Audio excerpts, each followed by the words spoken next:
Hi, Seekers of Wisdom. Welcome to another edition of Chronicles of 1900. It's an inspirational podcast and it's one of those information that you don't want to miss. I bring you real-time information on what's happening. My name is Abraham Sunday and I'm here to give you another good update as to what you can do, especially if you're on a post-study visa. So, what is the concern with post-study visa? Post-study visa is a study route which you would not be able to use to secure ILR as a 5 years route.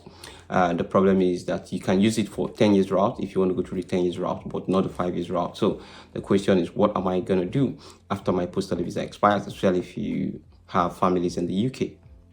So I've looked at it and I felt like, okay, if you are one of those people, you should be thinking about what to do at this point in time, because after your study visa, there might be limited places that you can find yourself in a short period of time, probably because you got families in the UK. So what am I proposing, or what are my suggestions for you?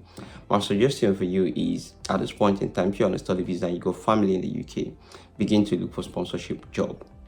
Right, begin to look for sponsorship job. Now there are different organizations that can sponsor you. I've talked about having a self-sponsorship visa in my previous video. You can watch that, but you can look at jobs that can sponsor you and your family at this point in time. Although there's going to be a cost associated to switching, which includes, if you're going to switch into a skilled visa that is not healthcare, I'll talk about healthcare in a bit, that is not healthcare, then you have an issue because you're going to be paying lots of money. So let's put a context with it. If you have a family of 5, right, you got 3 kids, yourself and your husband, or yourself and your wife, and you want to switch to a skilled visa, maybe a business analyst role, or a project manager role, or maybe a prison officer, for example, you'll be looking at paying short charge for the 5 of you. Short charge is £1,035 per year now. So if you get 3 years visa from an organization or 5 years visa, it means that each of you're paying about, for 3 years visa, about £3,000 thereabouts for each of you, £3,100. For the 5 year visa, that's £15,000 only short charge. And if you're going on the 5 years visa, that means every one of you will be paying about 5,000 thereabout to 5,200 thereabout for each of your surcharge, which means the 5 of you is £25,000 thereabout. That's a lot of money, excluding your application fees as well. So you need to think about this like ASAP. You can't wait. You can't really wait. You need to think about what you want to do as a family and begin to explore options. But the good thing is there are opportunities. So it's not like there are no opportunities like before, where it's more difficult to find opportunities. There are opportunities there.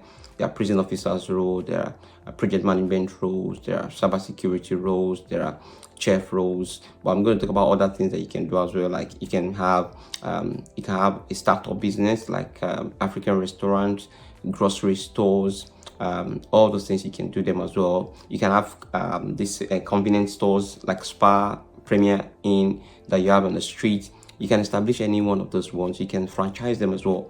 It's about ensuring that whatever you have at the moment, right, is able to sustain you, right? That's what I'm talking about. So whatever you want to do right now that you're thinking about should be able to sustain you and your family. And the reason why I'm making this video precisely is because we realize that some people are on care visa, or some people are trying to jump into the care visa using the 6131, right? 6131, sorry, 6135. 6135 is the healthcare visa rule, but you can't bring dependent unless if you've been on that sponsorship visa or healthcare visa before March last year, 2024.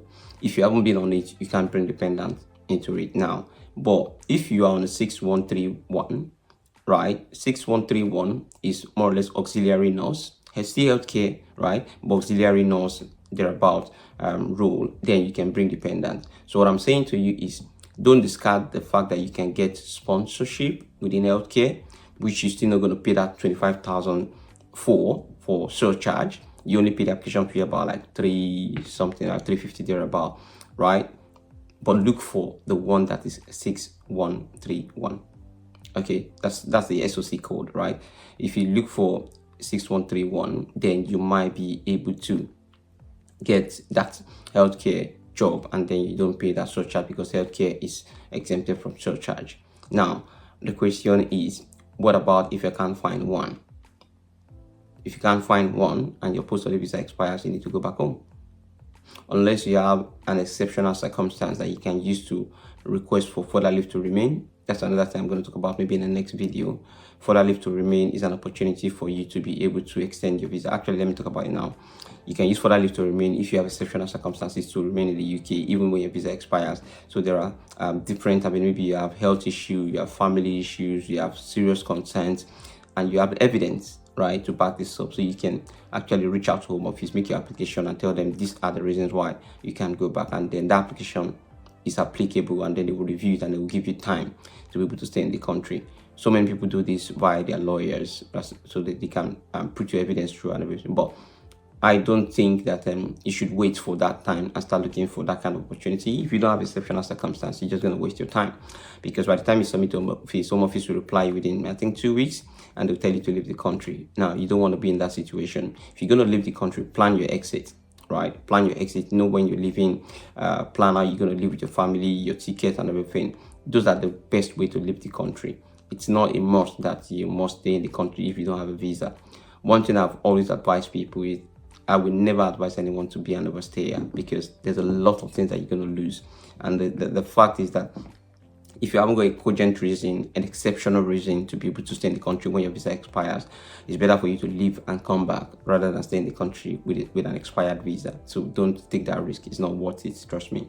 But back to what I'm saying. So you need to start thinking about what to do with your family. How do you want to extend your visa? So there are different opportunities out there that you can go for. I've talked about some already. I'm going to talk about more as well. Reach out to me, but please think about what you want to do with your family.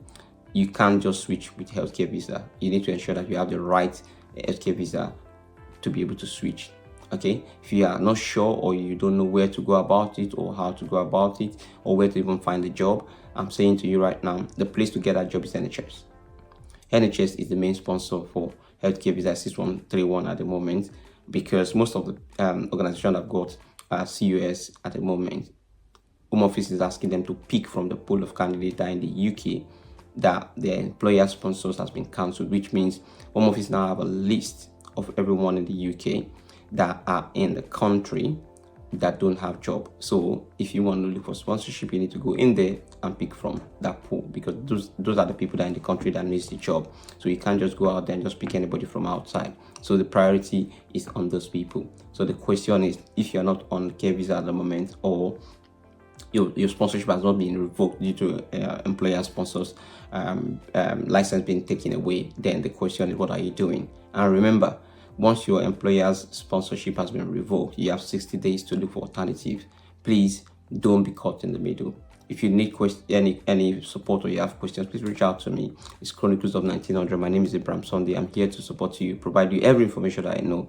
And if you need any clarity as well, please feel free to reach out. Like, share, and also comment and let me know what you think. Thank you very much. Have a lovely one. Until I see you next week again. It's Chronicles of 1900, an Inspirational podcast. Thank you. Bye.